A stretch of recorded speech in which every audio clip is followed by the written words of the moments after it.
अगला टॉपिक है अपना यमक अलंकार। यमक अलंकार क्या है? जब किसी काव्य पंक्ति में एक ही शब्द की आवर्ती होती है और हर बार अलग अलग अर्थों का प्रयोग होता है या अलग अलग संदर्भ में अलग अलग अर्थ प्रयुक्त होते हैं, तो वहां पर यमक अलंकार माना जाता है। परिभाषा,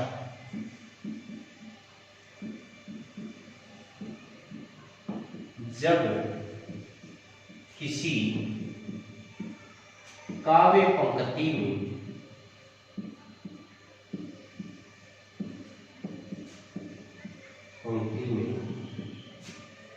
एक ही शब्द की आवर्ती हो और उन शब्दों का अर्थ अलग अलग हो,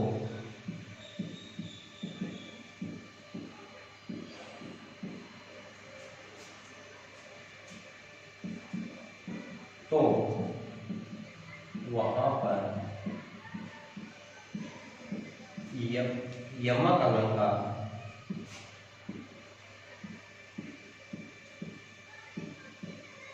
का माना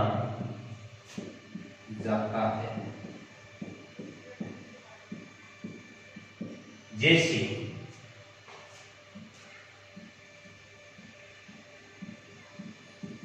काली गठा का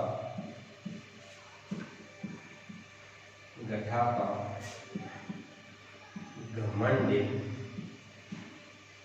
गठा, जैसे काली गठा का घमंड गठा, नभ मंडल तारक वृंद खिले, नभ मंडल तारक वृंद खिले।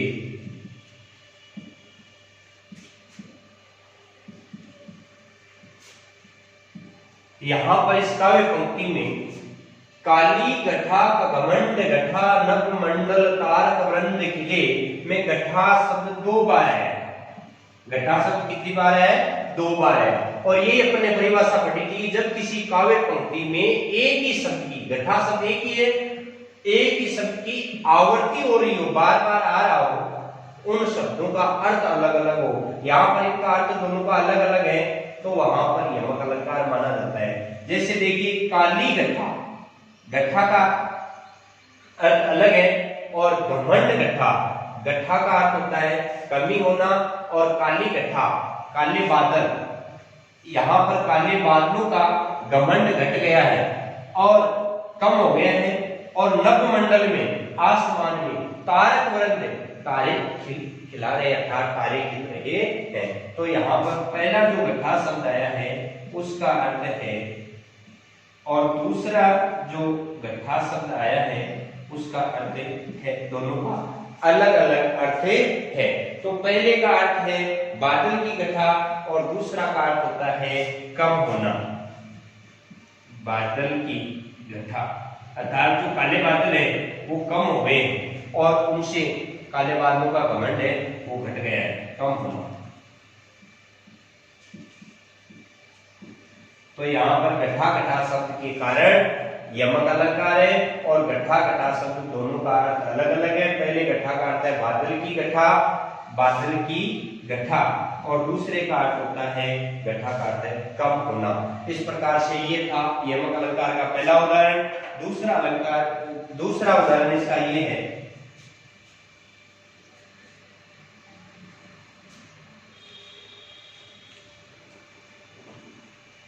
कनक कनक ते शोभनी मादकता, कनक कनक ते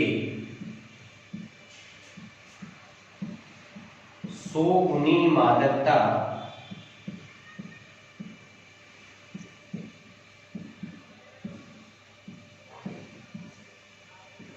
कनक कनकते सो गुनी मादकता अधिकार, मादकता अधिकार।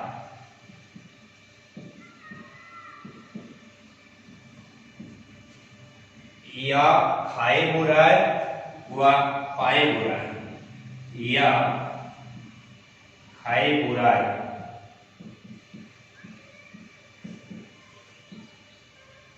व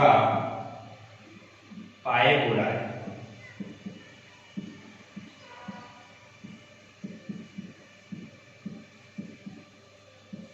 बुराई का अर्थ है पागल होना, बुराई का अर्थ है पागल होना।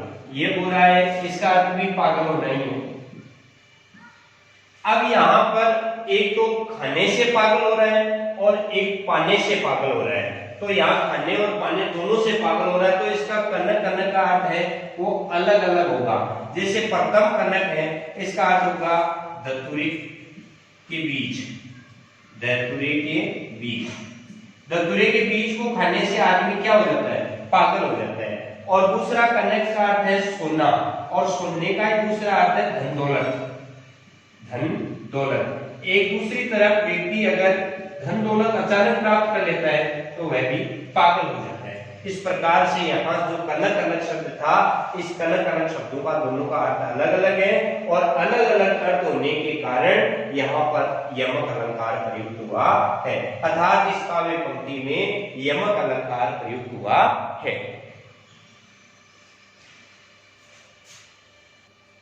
यमक अलंकार का अगला उदाहरण है, ऊंचे घोर मंदिर के अंदर रहने वाली 3 बेर खाती थी, वे 3 बेर खाती हैं।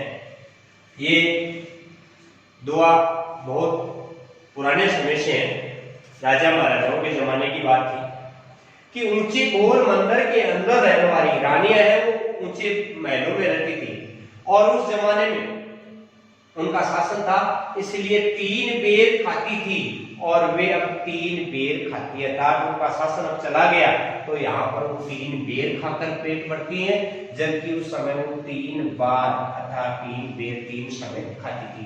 यहाँ बेर शब्द है, उसका अलग अलग अर्थ है, 3 बेर और 3 बेर का। 3 बेर का अर्थ है कि 3 समय या 3 पहर भोजन करती थी, और आज वो 3 बेर 3 फल खा करके भी पेट भर रही है। 3 फल, बेर का फल है, आप जानते हैं। आज वो रानियां हैं, उनकी स्थिति बड़ी दयनीय हो गई है, जिस कारण वो 3 समय खाना नहीं प्राप्त कर रही है, और केवल 3 फल खा करके पूरा दिन व्यतीत करती है। इस प्रकार से यहाँ 3 बेर शब्द की आवर्ती होने के कारण यमक अलंकार है, और इनका दोनों का अर्थ अलग अलग है। अगला उदाहरण है कि माला फेरत जुग भया, गया न मन का फेर, कर का मन का डारी दे, मन का फेर। ये कबीरदास जी का दोहा है। कबीरदास जी ने कहा कि माला फेरत जुग भया, माला को फेरते फेरते पूरा संसार है वो चला गया, गया न मन का फेर, लेकिन फिर भी उनके मन का कोई फेर है, मन के विचार है, उनमें कोई परिवर्तन नहीं हुआ। तो कबीरदास जी ने ये संदेश दिया है कि कर का मन का डारी के, हाथ में, कर का अर्थ होता है हाथ में, हाथ के मोती को घुमा रहा है, हाथ के मोती को फेर रहा है, इसको फेरने से कुछ नहीं होने वाला है। मन का अर्थ है आत्मा का, मन का अर्थ क्या है? आत्मा का। मन का फेर, आत्मा के विचारों को फेर, अर्थात कबीरदास जी ने कहा है कि विचारों में परिवर्तन कर, हाथ में माला फेरने से कुछ नहीं होने वाला है। इसलिए जो मन का शब्द है उसका अर्थ है माला का मोती, और मन का फेर, गया न मन का फेर, मन का अर्थ है मन के विचार, मन के भाव। तो यहाँ पर 3 बार मन का शब्द का प्रयोग हुआ है, तीनों बार उसका अर्थ है वो अलग अलग है। यहाँ पर कहा गया है कि विचार या भाव, मन के विचार और भाव नहीं है। और दूसरे में कर का मन का डारी दे, यहाँ कर का मन का डारी दे, मन का, कर का अर्थ है हाथ, और मन का अर्थ है माला का मोती, माला का मोती। और आगे है मन का फेर। यहाँ पर पुनरुक्ति प्रकाश अलंकार भी हो सकता है।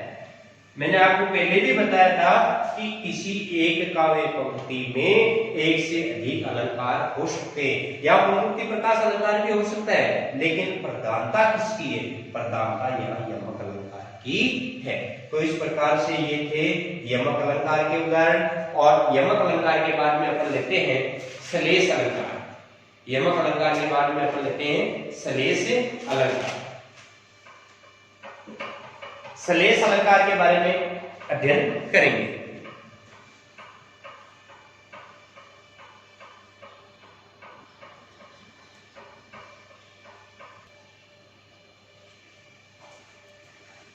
बात करते हैं श्लेष अलंकार की।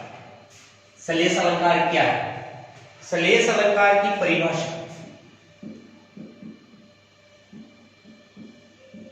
श्लेष अलंकार की परिभाषा इस प्रकार से है कि जब किसी काव्य पंक्ति में, जब किसी काव्य पंक्ति में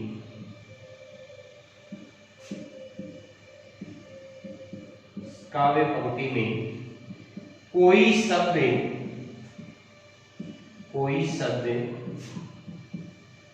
एक ही बार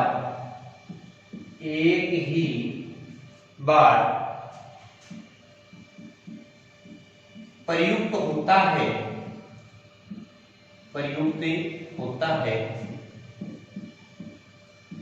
किंतु उसके अर्थ अलग अलग संदर्भ में अलग अलग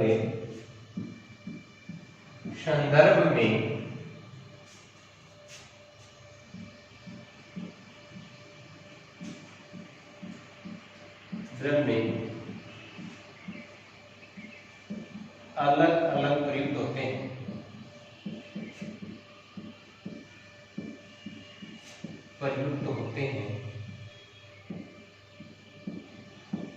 होते हैं। वहां पर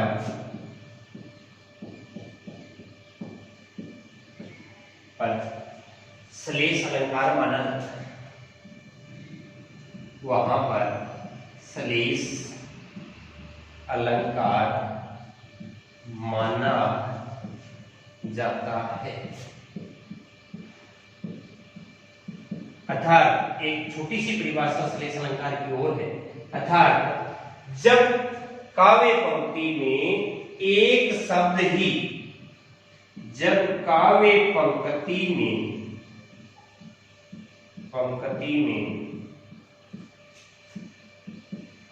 एक शब्द ही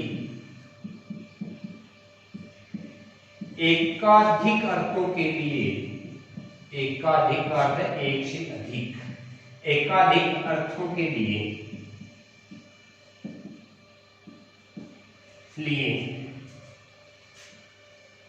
प्रयुक्त होता है,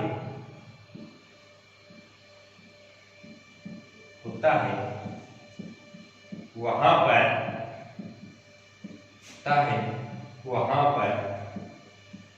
श्लेष अलंकार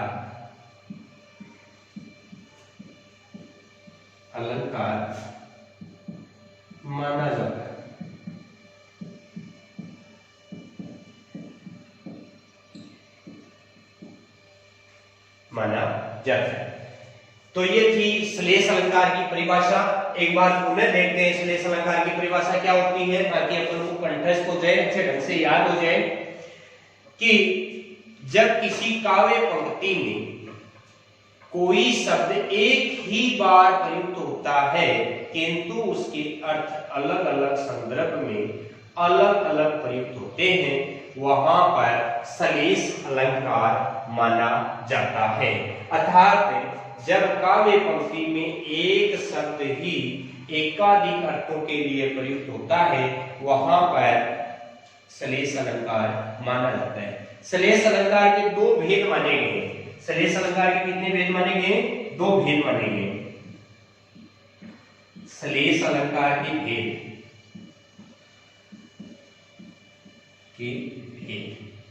श्लेष अलंकार के भेदों में दो भेद गिने जाते हैं, एक तो शब्द श्लेष, शब्द श्लेष, और दूसरा होता है अर्थ श्लेष, अर्थ श्लेष।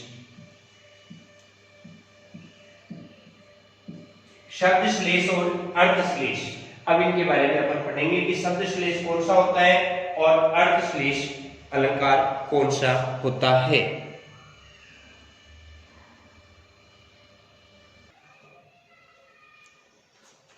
शब्द श्लेष, शब्द श्लेष क्या है? जब किसी काव्य पंक्ति में किसी शब्द के कारण श्लेष अलंकार है, अर्थात उस शब्द का जो अर्थ है उसी के आधार पर श्लेष अलंकार है, तो वहां पर शब्द श्लेष माना जाता है। इसकी शर्त ये रहती है कि अगर उस शब्द के स्थान पर उसका कोई पर्यायवाची शब्द रख दिया जाता है तो वहां पर श्लेष अलंकार है, उसका अस्तित्व गायब हो जाता है, अर्थात उसका अस्तित्व नहीं रहता है। और इसकी परिभाषा ये होगी कि जब किसी काव्य पंक्ति में, जब किसी काव्य पंक्ति में किसी शब्द के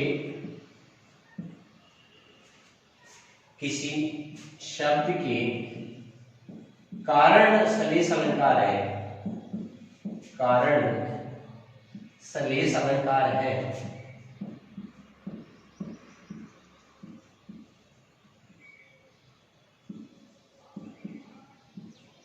अलंकार है, तो वहां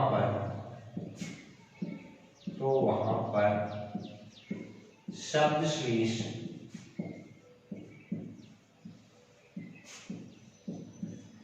अलंकार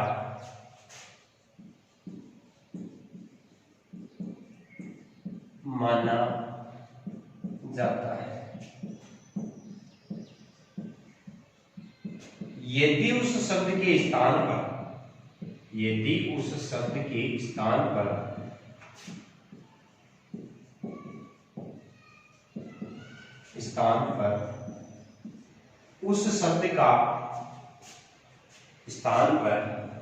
उस शब्द का पर्यायवाची रख दिया जाता है,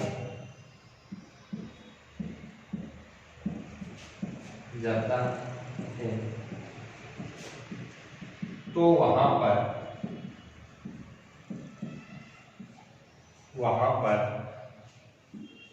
श्लेष अलंकार का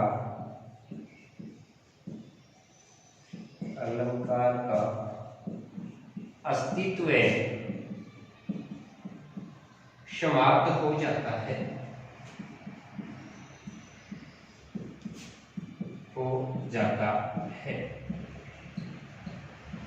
जैसे आपने रहीमदास जी का एक दोहा सुना होगा, काफी प्रसिद्ध है कि रहीमन पानी राखिए बिन पानी सब सुने, पानी गए न उबरे मोती मानसे चून।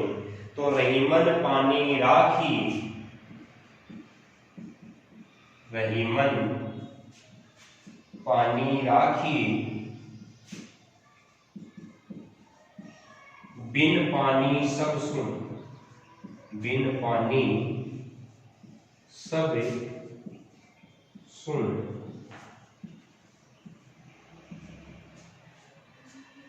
रहीमन पानी राखिए बिन पानी सब सुन, पानी गए न उबरे, पानी गए न उबरे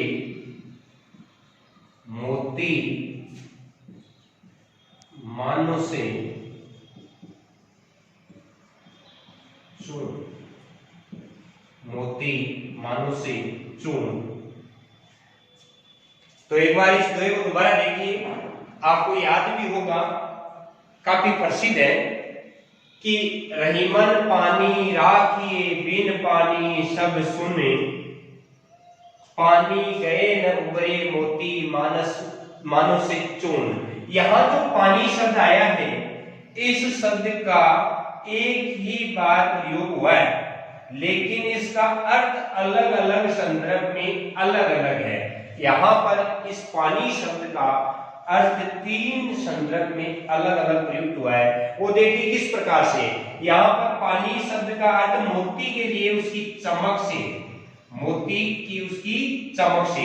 यहाँ पर कहा क्या गया है कि अगर इनमें से पानी को निकाल दिया जाए तो क्या बचता है, इसकी मोती मानस और चूर्ण की कोई, इनका कोई मूल्य नहीं बचता है। पानी मोती के लिए चमक है, मनुष्य के लिए इज्जत है।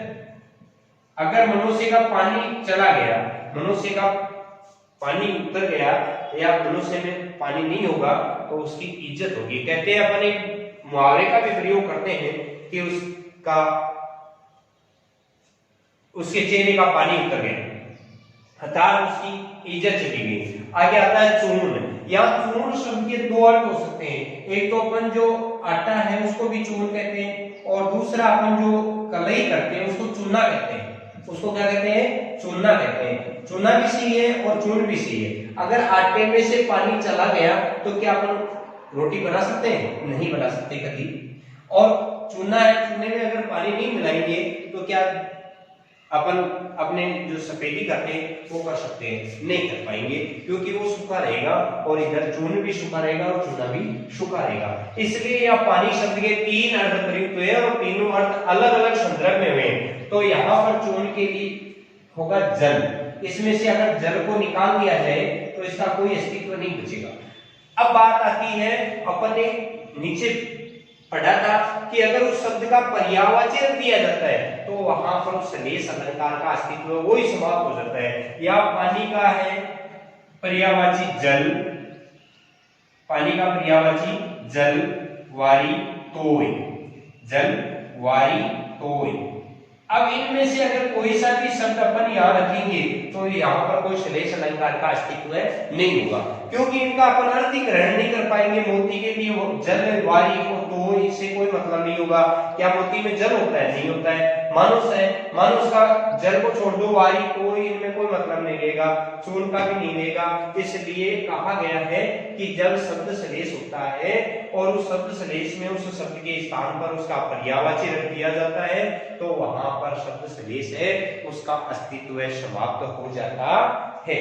इसलिए ये शब्द सलेश अलंकार था।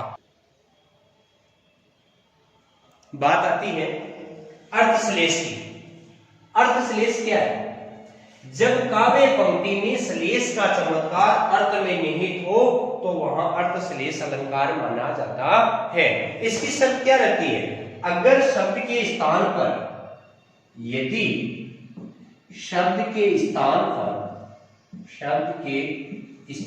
पर उसका पर्यायवाची रख दिया जाए, स्थान पर उसका पर्यायवाची शब्द वाची रख दिया जाए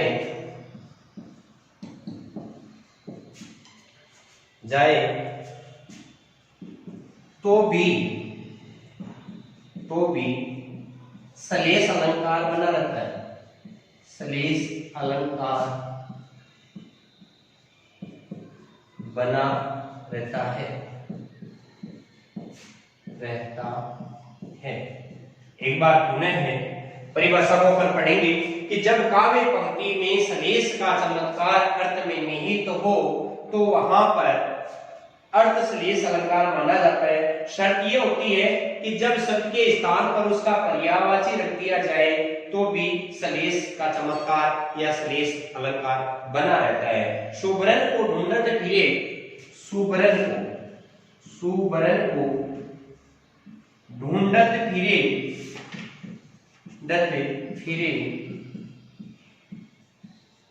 सुबरन को ढूंढत फिरे अरु कवि कामी चोर। तो ये दो आपके सामने प्रस्तुत है कि सुबरन को ढूंढत फिरे अरु कवि कामी चोर। कवि, कामी और चोर, किसको ढूंढते हुए फिरते हैं? सुबरन को। सुबरन, सुबरन, सुबरन का अलग अलग संदर्भ में अलग अलग अर्थ होगा। कवि के साथ अलग होगा, कामी के साथ अलग होगा, चोर के साथ अलग होगा। सुबरन, सुबरन का अर्थ है सुवर्ण, सुवर्ण और स्वर्ण और सुवर्ण का अर्थ धन दौलत भी हो सकता है, धन दौलत। ध्यान दो, जो कवि होता है वो सुवर्ण, सुवर्ण का अर्थ होता है अच्छे वर्ण, अच्छी बातें।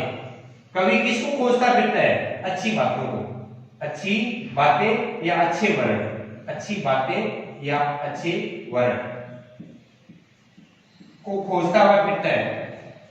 कामी, कामिनी, जो कामिनी है, नारी है, वो सुवर्ण, सुवर्ण का अर्थ है सुंदरता को खोजती हुई फिरती है, सुंदरता के पीछे। और चोर है वो सोने या धन दौलत के पीछे पड़ा रहता है। इस प्रकार से सुवर्ण को ढूंढत फिरे अरु, कवि कामी चोर। अर्थात सुवर्ण शब्द के कारण यहाँ पर सलेश अलंकार है और सुवर्ण का अलग अलग संदर्भ में अलग अलग अर्थ है।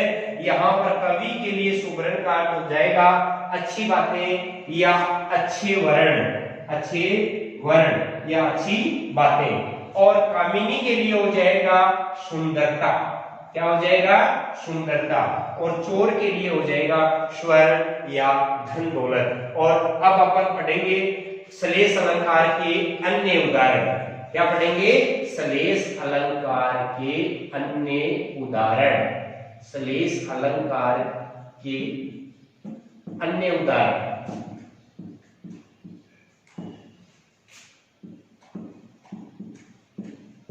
सलेश अलंकार के अन्य उदाहरण। सलेश अलंकार के अन्य उदाहरणों के अंतर्गत देखिए,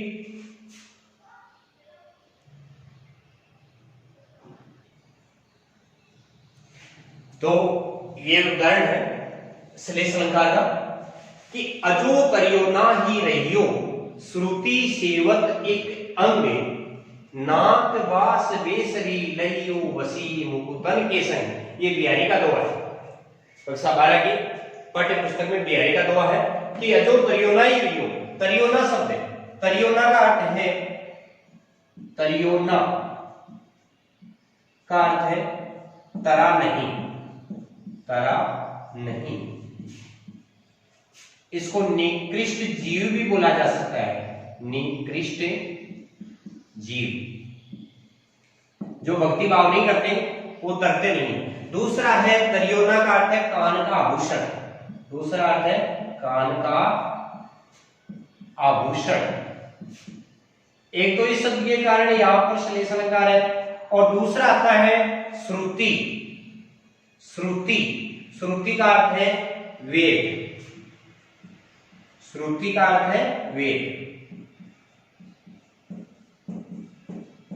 वेदों का ज्ञान, वेदों का ज्ञान। और सेवक है, सेवक का अर्थ है राजा का सेवक, सेवक का अर्थ है राजा का सेवक, राजा का सेवक। कहने का तात्पर्य यह है कि इसमें तरियोना, श्रुति, सेवक के कारण श्लेष अलंकार है। यहाँ पर तरियोना के दो अर्थ आपको दिखाई दे रहे हैं, पता लग रहा है कि तरा नहीं है निकृष्ट जीव। दूसरा हो जाएगा कान का आभूषण। बात किसके लिए की जा रही है? एक तो कान के आभूषण के लिए की जा रही है, दूसरे राजा के सेवक के लिए की जा रही है। राजा का सेवक है वो केवल राजा की बात को सुनता रहता है, उसके अलावा आगे पीछे कुछ नहीं सोच सकता। उसी प्रकार से हमारे कान का जो आभूषण है वो भी कुछ भी नहीं कर सकता, वो केवल कान में पहना रहता है। दूसरी बात आती है नाक पास बेसरी नहीं हो, अर्थात नाक के ऊपर जो आभूषण है उसकी बात की जा रही है वेदों का ज्ञान रखने वाले लोगों से, वेदों का ज्ञान रखने वाले लोगों से। वेदों का ज्ञान रखने वाले लोग हैं उनको मोक्ष की प्राप्ति हो जाती है। और साथ ही बात की जाती है नाक के आभूषण की। नाक के आभूषण के ऊपर जो मोती लगा हुआ होता है उससे उस नाक के आभूषण की क्या होती है, इज्जत होती है और उसको मोक्ष की प्राप्ति हो जाती है। मुकुतन बसी मुकुतन के संग, अर्थात या तो नाक का जो आभूषण है वो चेहरे की शोभा बढ़ाता है या चेहरे के साथ नाक के आभूषण की भी शोभा बढ़ती है। इसलिए वो वेदों का ज्ञान रखने वाला भी हो सकता है और उसको मोक्ष की प्राप्ति भी हो जाती है। लेकिन जो तर्योना है वो और राजा का सेवक दोनों की एक जैसी स्थिति है, उनको मोक्ष की प्राप्ति नहीं होती है। अर्थात वो भक्ति भाव नहीं करते या उनको किसी अन्य चीजों से कोई लेना देना नहीं होता है। कान का आभूषण है वो भी केवल बातें सुनता रहता है और राजा का सेवक वो भी केवल राजा की बातें सुनता रहता है। अगला दोहा है बिहारी वाले पाठ से, और बिहारी वाले पाठ से पहला दोहा है, मेरी बहुबाधा हरो राधा नागरी, मेरी बहुबाधा हरो राधा नागरी, जा तन की जाई परे श्याम हरित दुती होय। राधिका की स्तुति करते हुए बिहारी ने कहा है कि हे राधिका तुम मेरे कष्टों को दूर करो। कि और आप किस प्रकार से कर सकती हो कि जब आपके शरीर की झाई पड़े, आपके शरीर की छाया मात्र पड़ने से श्री कृष्ण है वो प्रसन्नचित हो जाते हैं और श्री कृष्ण प्रसन्नचित होकर के मेरे कष्टों को काट सकते हैं, अर्थात तुम मेरे कष्टों को श्री कृष्ण से दूर करवा सकती हो। एक अर्थ तो ये है। दूसरा अर्थ ये है कि आपकी झाई मात्रा अर्थात आपकी छाया मात्र पड़ने पर या आपको देखकर काला रंग है वो हरा हो जाता है और काले रंग में हरा होने के साथ चमक भी आ जाती है। तो इसके दो अर्थ हैं। पहला अर्थ है कि राधिका को देखकर श्री कृष्ण जल्दी प्रसन्नचित हो जाते हैं, इसलिए राधिका के कहने पर बिहारी के कष्टों को काट सकते हैं। और दूसरा यह है कि राधा को देख करके श्री कृष्ण रूपी काला रंग है वो हरा हो जाता है और उसमें चमक आ जाती है। इस प्रकार से यहाँ पर दो अर्थ एक साथ प्रयुक्त होने के कारण पहला अर्थ तो आपको लिखने की जरूरत नहीं है, याद हो जाएगा कि राधा को देख करके श्री कृष्ण है वो जल्दी प्रसन्नचित हो जाते हैं, इसलिए वो किसी के भी कष्ट दूर कर सकते हैं। दूसरा अर्थ ये आ रहा है कि राधा को देख करके काला रंग है वो हरा हो जाता है और उसमें चमक आ जाती है। इस प्रकार से आज की आपकी जो कक्षा है वो यहीं तक सीमित रखते हैं और आगे अपन पढ़ेंगे उपमा अलंकार। आगे की कक्षा में कौन सा अलंकार पढ़ेंगे? उपमा अलंकार। और आपको जो पढ़ाया गया है उसको मुझे विश्वास है कि आप अच्छे ढंग से तैयार करेंगे और अच्छे ढंग से याद करेंगे ताकि आपकी परीक्षा में आपको बड़ी अच्छी सुविधा मिले और अच्छे अंक प्राप्त आप करेंगे। धन्यवाद।